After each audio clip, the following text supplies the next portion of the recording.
Okay, ఇప్పుడు మన topic పేరు క్లాజెస్. ఇందులో ఏం నేర్చుకుంటాం? What is a clause? Clause అంటే ఏంటి? What are the parts of clauses? క్లాజ్లో పార్ట్స్ ఏంటి? What are the types of clauses? క్లాజ్లో రకాలేంటి? ఇవి మనం నేర్చుకుంటాం.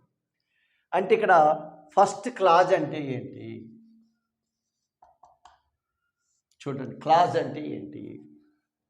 చాలామంది ఏంటంటే ప్రేజు, క్లాజు, సెంటెన్స్ కన్ఫ్యూజ్ అవుతుంటారు అన్నమాట. ప్రేజు, క్లాజు, సెంటెన్స్. వాస్తవానికి ఈ మూడింటికి డిఫరెన్స్ మీరు తెలుసుకుంటే చూద్దాం. ప్రేజు, క్లాజు, సెంటెన్స్ వీటి మధ్య తేడా తెలుసుకుందాం. ప్రేజులోని గ్రూప్ ఆఫ్ వర్డ్స్ ఉంటాయి, క్లాజ్లోని గ్రూప్ ఆఫ్ వర్డ్స్ ఉంటాయి, సెంటెన్స్లోని గ్రూప్ ఆఫ్ వర్డ్స్ ఉంటాయి. అందుకనే జనరల్గా ప్రేజ్ అన్న, క్లాజ్ అన్న, సెంటెన్స్ అన్న గ్రూప్ ఆఫ్ వర్డ్స్ అని అంటారు. అయితే తేడా ఏంటి? గ్రూప్ ఆఫ్ వర్డ్స్ ఉంటాయి హ్యావింగ్ సెన్స్. ఆ సెన్స్ ఉంటుంది వీటికి, అంతే. ప్రేజ్ అంటే సెన్స్తో కూడిన గ్రూప్ ఆఫ్ వర్డ్స్. ఇక్కడ కూడా హ్యావింగ్ సెన్స్ ఉండాలి అన్నిటికీ. అయితే అదనంగా ఏముండాలి? సబ్జెక్ట్ ప్లస్ ఫైనట్ వెర్బ్ ఉండాలి. అంటే సబ్జెక్ట్ ప్లస్ ఫైనట్ వెర్బ్తో కూడిన గ్రూప్ ఆఫ్ వర్డ్స్ క్లాజు. ఇక్కడ గ్రూప్ ఆఫ్ వర్డ్స్ ఉండాలి. చూడండి, group of words plus clause అయ్యి ఉండాలి, ప్లస్ కంప్లీట్ థాట్ ఉండాలి. కంప్లీట్ థాట్ ఉండాలి, దాన్ని సెంటెన్స్ అంటారు. క్లాజర్, క్లాజెస్ అయ్యి ఉండాలి. గుర్తుపెట్టుకోండి. అంటే డిఫరెన్స్ గమనిద్దాం. సెన్స్తో కూడిన గ్రూప్ ఆఫ్ వర్డ్స్ని ప్రేజ్ అంటారు. అంటే సెన్స్ ఉండాలి, గ్రూప్ ఆఫ్ వర్డ్స్ ఉండాలి, దాన్ని ప్రేజ్ అంటారు. కానీ అందులో చూడండి, గ్రూప్ ఆఫ్ వర్డ్స్ ఉండి సబ్జెక్టు మరియు ఫైనట్ వెర్బ్ ఉంటే క్లాజ్ అంటారు. ఫైనట్ వెర్బ్, అక్కడ పాయింట్ క్యాచ్ చేయండి. ఫైనట్ వెర్బ్ ఉండాలి. ఫైనట్ వెర్బ్ అంటే దీనికి తేడా ఏంటంటే ఇక్కడ ఫైనట్ వెర్బ్ ఉండదు, సబ్జెక్ట్ ఉండదు. ప్రేజ్లో, క్లాజ్లో సబ్జెక్టు, ఫైనట్ వెర్బ్ ఉంటాయి. సబ్జెక్టు, ఫైనట్ వెర్బ్ అంటే సబ్జెక్ట్ తెలుసండి, పనిచేసేది ఇక్కడ. మరి ఫైనట్ వెర్బ్ అంటే ఏంటి? ఆ సబ్జెక్టు నెంబర్ తగినట్టుగా ఉండాలి వెర్బ్. టెన్స్ సూచించేదిగా ఉండాలి వెర్బ్. అంటే సబ్జెక్ట్ సింగులరా, ప్లూరలా, దానికి తగినట్టుగా వెర్బ్ ఉండాలి. అలాగే ఆ టెన్స్ని చూపించేటట్టు ఉండాలి. ఏ వెర్బ్ అయితే టెన్స్ని కలిగి ఉంటుందో, ఏ సబ్జెక్ట్ ఏదైతే నెంబర్ని కలిగి ఉంటుందో దాన్నే ఫైనట్ వెర్బ్ అంటారు. వెర్బ్ వేరు, ఫైనట్ వెర్బ్ వేరు. వెర్బ్ ఫైనట్ వెర్బ్ గతంలో చెప్పాము. వెర్బ్లో రెండు రకాలు, finite verb, non finite verb అని. ఫైనట్ వెర్బ్ అనగా సబ్జెక్ట్ని కలిగి ఉండి టెన్సెస్ని కలిగి ఉండే వెర్బు. అంటే వెర్బ్ని చూడగానే నీ టెన్స్లో ఉందని చెప్పగలగాలి, అప్పుడు దాన్ని ఫైనట్ వెర్బ్ అంటారు. అంటే టెన్సెస్ వర్తించాలి. టెన్సెస్ వర్తించే వెర్బ్ని ఫైనట్ వెర్బ్ అంటారు. కాబట్టి ఇక్కడ సబ్జెక్టు, ఫైనట్ వెర్బ్తో ఉండే గ్రూప్ ఆఫ్ వర్డ్స్ని క్లాజ్ అంటారు. ఇక్కడేంటి? గ్రూప్ ఆఫ్ వర్డ్స్, అందులో ఒక క్లాజ్ ఉండొచ్చు, కొన్ని క్లాజెస్ ఉండొచ్చు. ఒక క్లాజ్ ఉన్న గ్రూప్ ఆఫ్ వర్డ్స్ అయినా, కొన్ని క్లాజెస్ కలిసి ఉండే గ్రూప్ ఆఫ్ వర్డ్స్ అయినా కంప్లీట్ థాట్ని ఇవ్వగలిగితే దాన్ని సెంటెన్స్ అంటారు. కంప్లీట్ థాట్ని ఇవ్వగలిగితే దాన్ని సెంటెన్స్ అంటారు. అంటే థాట్ అంటే ఏంటి? పూర్తి అర్థాన్ని ఇవ్వగలగాలి. అంటే ఏదైతే ఒక క్లాజు లేదా కొన్ని క్లాజులు కలిసి పూర్తి అర్థాన్ని ఇవ్వగలిగే గ్రూప్ ఆఫ్ వర్డ్స్ని సెంటెన్స్ అంటారు. సబ్జెక్టు, ఫైనట్ వెర్బ్తో కూడిన గ్రూప్ ఆఫ్ వర్డ్స్ని క్లాజ్ అంటారు. ఓన్లీ గ్రూప్ ఆఫ్ వర్డ్స్ ఉండి సెన్స్ ఉంటే ప్రేజ్ అంటారు. ఒక ఎగ్జాంపుల్ తీసుకుందాం. చూడండి, అట్ ద బస్ స్టాప్. ఇవ్వండి, ఇది ప్రేజ్కి ఉదాహరణ. At the bus stop. ఇక్కడ ఏమైంది? ఎట్ట ఒక పదం, ది ఒక పదం, బస్ స్టాప్ ఒక పదం, మూడు పదాలు కలిసే. కానీ అట్ ద బస్ స్టాప్ అనగానే బస్ స్టాప్ దగ్గర అని ఒక సెన్స్ వస్తుంది. కాబట్టి ఇది ప్రేజ్. మరి క్లాజ్ అన్నప్పుడు ఏంటి? చూడండి, I met him at the bus stop. ఇప్పుడు చూడండి, I met him at the bus stop. ఇక్కడ ఏమైంది? ఎట్ ద బస్ స్టాప్ అని గ్రూప్ ఆఫ్ వర్డ్స్ ఉన్నాయి చూడండి, కానీ ఇందులో ఐ అనే సబ్జెక్ట్ ఉన్నది. మెట్, meet, met, met verb to అంటే సింపుల్ పాస్ట్ టెన్స్. అంటే ఇప్పుడు టెన్స్ సింపుల్ పాస్ట్ టెన్స్ అనమాట. కాబట్టి ఇది సబ్జెక్ట్ కలిగి ఉండి సింపుల్ పాస్ట్ టెన్స్లో వెర్బ్ ఉంది కాబట్టి సబ్జెక్టు ఫైనట్ వెర్బ్ అంటారు. దీన్ని ఫైనట్ వెర్బ్ అంటారు. ఎఫ్వి అంటే finite verb. Subject finite verb. Finite verb అనగా టెన్సెస్ని కలిగి ఉండే వెర్బ్. కాబట్టి ఇక్కడ సబ్జెక్ట్ ఉంది, సింపుల్ పాస్ట్ టెన్స్లో ఉందని వాక్యం తెలుస్తుంది కాబట్టి దీన్ని క్లాజ్ అంటారు. క్లాజ్ కంప్లీట్ మీనింగ్ ఇవ్వచ్చు, ఇవ్వకపోవచ్చు. గుర్తుపెట్టుకోండి, క్లాజ్ ఒక్కొక్కసారి కంప్లీట్ మీనింగ్ ఇస్తుంది. సబార్డినేట్ కంజంక్షన్తో ఉంటే కంప్లీట్ మీనింగ్ ఇవ్వదు. గుర్తుపెట్టుకోండి, సబార్డినేట్ కంజంక్షన్ దీని ముందు లేకపోతే కంప్లీట్ మీనింగ్ ఇస్తుంది. సబార్డినేట్ కంజంక్షన్ కానీ దీని ముందు ఉంటే, అంటే మనం చెప్పుకునే సబార్డినేట్ కంజంక్షన్ 9 రకాలు. ఆ 9 రకాలు ఏ కంజంక్షన్ ఉన్నా అప్పుడు ఇది కంప్లీట్ మీనింగ్ ఇవ్వలేకపోతుంది. అందువల్ల కంప్లీట్ మీనింగ్ ఇచ్చినా ఇవ్వకపోయినా దాన్ని క్లాజే అంటారు. క్లాజ్ కావాల్సిన సబ్జెక్టు ఫైనట్ వెర్బ్ ఉండాలి. మీనింగ్ కంప్లీట్ ఇవ్వచ్చు, ఇవ్వకపోవచ్చు. ఇంకా సెంటెన్స్ ఇక్కడ మాత్రం చూసుకోండి, కంప్లీట్ మీనింగ్ ఇవ్వగలిగే ఒక క్లాజ్ అయిన సెంటెన్సే. కంప్లీట్ మీనింగ్ ఇచ్చిన రెండు క్లాజులు కలిపి కంప్లీట్ మీనింగ్ ఇస్తే అది సెంటెన్స్. ఇప్పుడు చూడండి, I like a lady who serves for the poor. ఇప్పుడు మీరు ఇక్కడ గమనించండి, I like a lady, I like a lady. First ఇందులో సబ్జెక్ట్ ఐ, వెర్బ్ లైక్. కాబట్టి వెర్బ్ 1 ఉంది కాబట్టి simple present. I like a lady అనేది ఒక simple present tense. Who serves the poor, who serves the poor. గమనించాలి ఇక్కడ, who అంటే ఎవరు, ఎవరైతే పేదవాళ్ళకి సర్వ్ చేస్తారో అక్కడ హూ అంటే ఎవరండి? లేడీ అనమాట. లేడీ, గుర్తుపెట్టుకోండి, లేడీనే ఏమంటున్నాం? హూ అంటున్నాం. కాబట్టి ఇక్కడ హూ సబ్జెక్ట్గా తీసుకున్నాం, సర్వ్స్ వెర్బ్గా తీసుకున్నాం. ఇది కూడా సింపుల్ ప్రెజెంట్ టెన్సే. అంటే ఇది కూడా క్లాజే, ఇది కూడా క్లాజే, ఇది కూడా క్లాజే.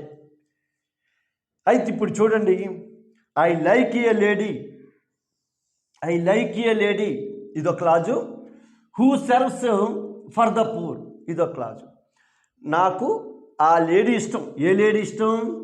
ఎవరైతే పేదవాళ్ళకి సాయం చేస్తుందో ఆ లేడీ ఇష్టం. అక్కడ లేడీకి హూకి రిలేషన్ ఉంది. హూ అంటే ఆ లేడీ అని అర్థం. ఇక్కడ హూ అంటే లేడీ అని అర్థం. కాబట్టి లేడీతో రిలేషన్ ఉంది. కాబట్టి ఇక్కడ హూ అనేది ప్రొనౌన్ కింద పనిచేస్తుంది. లేడీతో relation relative pronoun. Relative pronoun సబ్జెక్ట్గా ఉంది. ఇక్కడ వెర్బ్ సర్వ్స్ సింపుల్ ప్రెజెంట్ టెన్స్లో ఉంది. అంటే ఫైనట్ వెర్బ్ ఉంది. కాబట్టి ఇది కూడా క్లాజ్. అయితే ఇప్పుడు I like the lady who serves for the poor. పేదవాళ్ళ కోసం ఏ లేడీ అయితే సేవ చేస్తుందో ఆ లేడీ నాకు ఇష్టము అని చెప్పు. ఇదంతా కలిపితే పూర్తి అర్థం వస్తుంది. కాబట్టి దీన్ని సెంటెన్స్ అన్నారు. సెంటెన్స్ అన్నారు. ఈ రెండు అంటే ఈ సెంటెన్స్లో 2 క్లాజులు ఉన్నాయి. ఇదొక క్లాజ్, ఇదొక క్లాజ్, 2 క్లాజులు ఉన్నాయి. 2 క్లాజులు కలిపితేనే పూర్తి అర్థం వచ్చింది. ఇక్కడ ఇది సెంటెన్స్ అవుతుంది. ఒక క్లాజే కానీ పూర్తి. నేను అతను బస్ స్టాప్ దగ్గరికి వెళ్తాను, ఇది పూర్తి అర్థం వచ్చింది. అలాంటి దీని ముందుని కానీ వెనకని కానీ ఎలాంటి సబార్డినేట్ కంజంక్షన్స్ లేవు.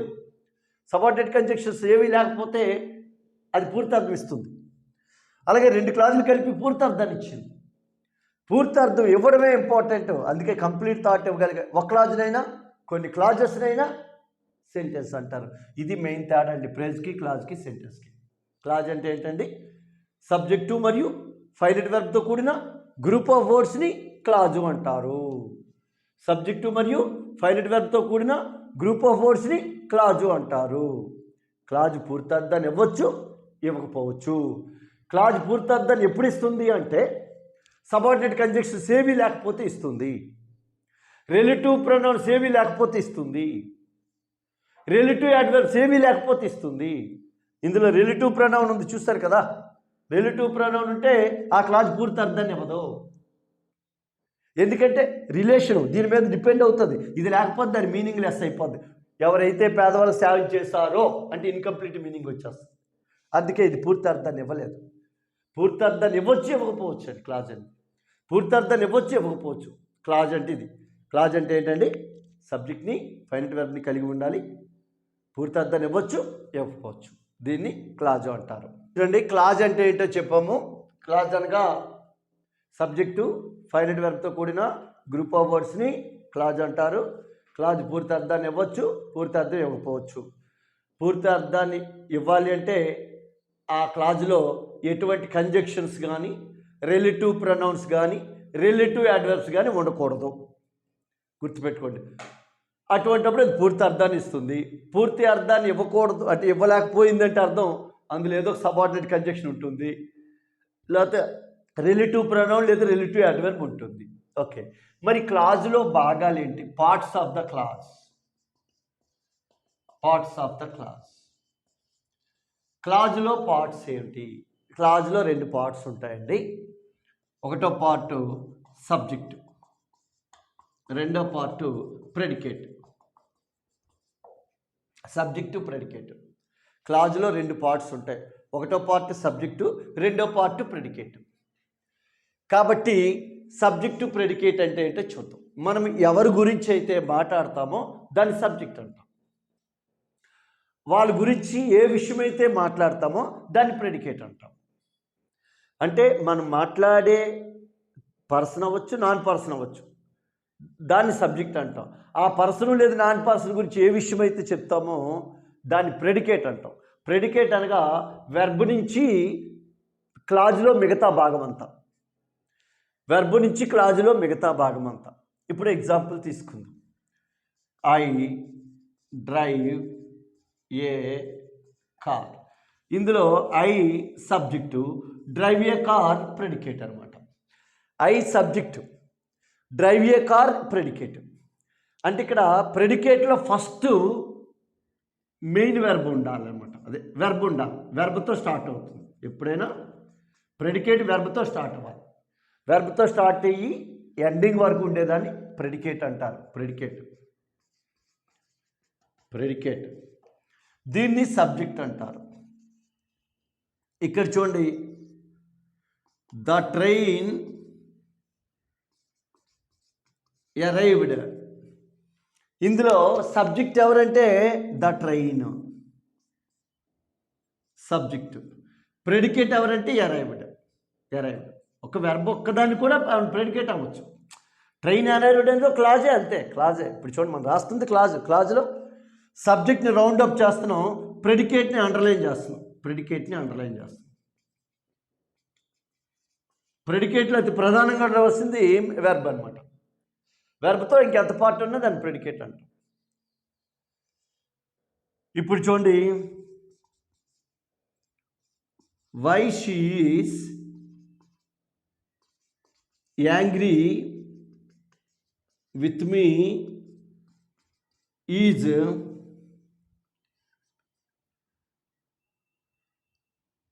సస్పెన్స్. ఇక్కడ చూడండి, why she is angry with me is suspense. ఇందులో సబ్జెక్ట్ ఏదో చెప్పండి. సబ్జెక్ట్ షీ తీసుకోండి కావద్దు, ఎందుకంటే వై అనే డబ్ల్యూహెచ్ వర్డ్ వచ్చింది. ఇలా డబ్ల్యూహెచ్ వర్డ్ కానీ దట్ కానీ స్టార్ట్ అవుతుంది. ఒక్కోసారి డబ్ల్యూహెచ్ వర్డ్ కానీ దట్ కానీ సబ్జెక్ట్కి ముందు ఉంటాయి. అలాంటప్పుడు సబ్జెక్ట్కి ఇదంతా తీసుకోవాలి, ఇదంతా సబ్జెక్ట్గానే తీసుకోవాలి. చూడండి ఇక్కడ, అంటే సబ్జెక్ట్ అన్నప్పుడు మన షీ తీసుకోవాలంటే ముందు డబ్ల్యూహెచ్ వర్డ్ ఉంది. ఇలా సబ్జెక్ట్ ముందు డబ్ల్యూహెచ్ వర్డ్ కానీ దట్ కానీ ఉంటాయి, దట్ కానీ ఉండొచ్చు. అయితే ఇప్పుడు చూడండి, why she is angry with me is suspense. ఆమె నా మీద ఎందుకు కోపం ఉంది ఎప్పటికీ నాకు సస్పెన్స్. ఇక్కడ ఈజ్ ఏమో ప్రెడికేట్ అనమాట. ఇక ఇది ప్రెడికేట్. చూడండి ఇక్కడ సబ్జెక్ట్ అంటే ఏంటి? ఇప్పుడు ప్రొనౌన్ సబ్జెక్ట్ అవ్వచ్చు, నౌను సబ్జెక్ట్ అవ్వచ్చు, ఒక క్లాజే సబ్జెక్ట్గా ఉండొచ్చు. ఇక్కడ క్లాజే సబ్జెక్ట్గా ఉంది, గమనించండి. అందులో క్లాజే సబ్జెక్ట్గా ఉంది. సబ్జెక్టు ఇది ఒక క్లాజే సబ్జెక్ట్గా ఉంది. షీ ఈజ్ యాంగ్రీ విత్ మీ క్లాజే సబ్జెక్ట్గా ఉందన్నమాట. కాబట్టి ఇక్కడ ఒక క్లాజే సబ్జెక్ట్గా ఉంటే అది కూడా సబ్జెక్ట్గా ఉండొచ్చండి. ఇది సబ్జెక్ట్ అనమాట. ఒక క్లాజ్ సబ్జెక్ట్గా ఉండొచ్చు, ఒక ప్రేజ్ సబ్జెక్ట్గా ఉండొచ్చు, ఒక నౌన్ సబ్జెక్ట్గా ఉండొచ్చు, ఒక ప్రొనౌన్ సబ్జెక్ట్గా ఉండొచ్చు. సబ్జెక్ట్ అంటే ప్రొనౌన్ అవ్వచ్చు, నౌన్ అవ్వచ్చు, ప్రేజ్ అవ్వచ్చు, క్లాజ్ అవ్వచ్చు. ఇప్పుడు చూడండి, క్లాజ్ సబ్జెక్ట్గా ఉన్నప్పుడు మనకి ఒకటే లెక్క, దట్తోనైనా బిగిన్ అవుతుంది, డబ్ల్యూహెచ్ఓడితోనైనా బిగిన్ అవుతుంది. దాని తర్వాత వచ్చి మనకేమో క్లాజ్ ఉండి మళ్ళీ ఇక్కడ ఏంటవుతుందంటే జనరల్గా స్టేటివ్ వెర్బ్ ఉంటుంది అనమాట. ఈజు, వజు, ఆరు, వర్తో వెర్బ్ స్టార్ట్ అవుతుంది. అంటే క్లాజ్ అయిపోయిన వెంటనే ఆ క్లాజ్నే సబ్జెక్ట్గా తీసుకుంటాం, అది ప్రెడికేట్ అవుతుంది. కాబట్టి క్లాజ్లో 2 పార్ట్స్ ఉంటాయండి, సబ్జెక్టు ప్రెడికేట్. ఇది 8th క్లాస్ 5th యూనిట్లో గ్రామర్ అండి. 8th క్లాస్ 5th యూనిట్లో గ్రామర్ ఏంటంటే సబ్జెక్టు ప్రెడికేట్ అనమాట. అంటే క్లాజ్లో 2 భాగాలు ఉంటాయండి, సబ్జెక్టు ప్రెడికేట్ అండి. క్లాజ్ అంటే ఏంటో చెప్పాము, క్లాజ్లో 2 భాగాలు చెప్పాము. ఇప్పుడు క్లాజ్లో రకాలు చెప్తున్నాము. ఈ క్లాజెస్కి వచ్చేసరికి 2 టైప్స్ ఉంటాయండి. ఏంటంటే ఒకటి మెయిన్ క్లాజ్ అండి, 2 సబార్డినేట్ క్లాజ్ అండి. సబార్డినేట్ క్లాజ్ అనమాట. Main clause, subordinate clause. ఇప్పుడు టైప్స్ ఆఫ్ క్లాజెస్ అనమాట. ఇప్పటి వరకు క్లాజ్ అంటే ఏంటి, పార్ట్స్ ఆఫ్ క్లాజ్ గురించి చెప్పాం. క్లాజు, పార్ట్స్ ఆఫ్ క్లాజు, ఇదంతా మనం ఒక వీడియోగా తీసుకోవచ్చు, క్లాజ్ని, పార్ట్స్ ఆఫ్ క్లాజ్ని. ఇప్పుడు టైప్స్ ఆఫ్ క్లాజ్ వేరుగా తీసుకుంటున్నాం. Main clause, subordinate clause. Main క్లాజ్నే ఇండిపెండెంట్ క్లాజ్ అంటారు, ఇండిపెండెంట్ క్లాజ్. సబార్డినేట్ క్లాజ్నే డిపెండెంట్ క్లాజ్ అంటారు, డిపెండెంట్ క్లాజ్. ఆ పేర్లోనే ఉంది. డిపెండ్ అవ్వడం అంటే ఆధారపడేది క్లాజ్ని సబార్డినేట్ క్లాజ్ అంటారు. ఇండిపెండెంట్ స్వతంత్రంగా ఉండే క్లాజ్ని మెయిన్ క్లాజ్ అంటారు, లేదు ప్రిన్సిపల్ క్లాజ్ అంటారు. Main clause, principal clause, dependent clause. ఇదేం చేస్తుంది, పూర్తి అర్థాన్ని ఇచ్చేస్తుంది అనమాట. క్లాజ్గా ఉండి పూర్తి అర్థాన్ని ఇవ్వగలిగేది మెయిన్ క్లాజ్. మెయిన్ క్లాజ్ అంటే క్లాజ్గా ఉంటుంది కానీ పూర్తి అర్థాన్ని ఇస్తుంది. యాక్చువల్గా సెంటెన్స్గా ఉన్నప్పుడు కదా పూర్తి అర్థాన్ని ఇస్తుంది, కానీ ఇది క్లాజ్గా ఉన్నప్పుడే పూర్తి అర్థం ఇచ్చేస్తుంది. దాన్ని మెయిన్ క్లాజ్ అంటాం. మరి సబార్డినేట్ క్లాజ్ అంటే ఏంటి, ఇది పూర్తి క్లాజే కానీ పూర్తి అర్థాన్ని ఇవ్వలేదు. ఎందుకు ఇవ్వలేదు అంటే దానికి కారణం, ఇది ఒక సబార్డినేట్ కంజంక్షన్ కానీ, రిలేటివ్ ప్రొనౌన్ కానీ, రిలేటివ్ యాడ్వర్బ్తో కానీ బిగిన్ అవుతుంది అనమాట. సబార్డినేట్ కంజంక్షన్తో కానీ, రిలేటివ్ ప్రొనౌన్తో కానీ, రిలేటివ్ యాడ్వర్బ్తో కానీ బిగిన్ అవ్వడం వల్ల ఇది పూర్తి అర్థాన్ని ఇవ్వదు, ఇది పూర్తి అర్థాన్ని ఇస్తుంది. అయితే ఈ సబార్డినేట్ క్లాజు మరలా మనకి 3 రకాలు అన్నమాట. సబార్డినేట్ క్లాజ్ ఏంటా 3 రకాలంటే, యాడ్జెక్టివ్ క్లాజ్, మొదటిది యాడ్జెక్టివ్ క్లాజ్, రెండోది యాడ్వర్బ్ క్లాజ్, మూడోది నౌన్ క్లాజ్. చూడండి, adjective clause, adverb clause, noun clause. Subordinate క్లాజ్లో 3 రకాలు, adjective clause, adverb clause, noun clause. Adjective clause అంటే యాడ్జెక్టివ్ చేసే పనిని క్లాజ్ చేస్తుంది. యాడ్జెక్ట్ ఏం చేస్తుంది, యాడ్జెక్టివ్ అంటే విశేషణం కదా, విశేషణం ఏం చేస్తుంది, నామవాచక గుణాన్ని తెలియజేస్తుంది. నామవాచక యొక్క గుణాన్ని తెలియజేసేది యాడ్జెక్టివ్. అలాగే నామవాచక యొక్క గుణాన్ని గురించి వివరించే క్లాజు యాడ్జెక్టివ్ క్లాజ్. మరి యాడ్వర్బ్ అంటే క్రియా విశేషణం కదా, ఇది క్రియ యొక్క గుణాన్ని తెలియజేస్తుంది. అంటే క్రియ గురించి వివరించే clause adverb clause. Noun clause, noun ప్లేస్లో ఉండి నౌను ఫంక్షన్ చేసే క్లాజ్ని నౌన్ క్లాజ్ అంటారు. నౌన్ ఏ ప్లేస్లో అయితే ఉంటుందో ఆ ప్లేస్లో ఉండి నౌను చేసే పనుల్ని ఈ క్లాజ్ చేస్తుంది. నౌను చేసే పనిని ఏ క్లాజ్ అయితే చేస్తుందో ఆ క్లాజ్ని నౌన్ క్లాజ్ అంటారు. వెర్బ్ చేసే పనుల్ని ఏ క్లాజ్ అయితే చేస్తుందో ఆ క్లాజ్ని యాడ్వర్బ్ క్లాజ్ అంటారు. యాడ్జెక్టివ్ చేసే పనిని ఏ క్లాజ్ అయితే తెలియచేస్తుందో దాన్ని యాడ్జెక్టివ్ క్లాజ్ అంటారు. అంటే యాడ్జెక్టివ్ క్లాజు నౌన్ గురించి వివరిస్తుంది, యాడ్వర్బ్ క్లాజు వెర్బ్ని గురించి వివరిస్తుంది. నౌన్ క్లాజు నౌన్ ప్లేస్లో ఉండి నౌన్ చేసే పనులు చేస్తుంది. అందుకే మనకు ఈ కాంపిటేటివ్ ఎగ్జామ్లో ముఖ్యంగా టెట్ డిఎస్ వంటి ఎగ్జామ్స్లో ఈ క్లాజులు 3 కంపల్సరీగా అడుగుతాడు. ఈ క్రింద వాళ్ళలో యాడ్జెక్ట్ క్లాజ్ ఏది, యాడ్వర్బ్ క్లాజ్ ఏది, నౌన్ క్లాజ్ ఏది. అది గుర్తిస్తే మన క్లాజులు వచ్చినట్టు అనమాట. అంటే అది మీరు గుర్తించగలగాలి. ఏది నౌన్ క్లాజ్, ఏది యాడ్జెక్ట్ క్లాజ్, ఏది యాడ్వర్బ్ క్లాజ్ గుర్తించాలి మనం. గుర్తించాలంటే వీటి మీద మనం కొంచెం వర్క్ చేయాలి. మనం పేర్లు తెలుసుకుంటే సరిపోదు. Adjective clause, adverb clause, noun clause. First మనం ఏం చేద్దామంటే యాడ్జెక్ట్ క్లాజ్ గురించి నేర్చుకుందాం.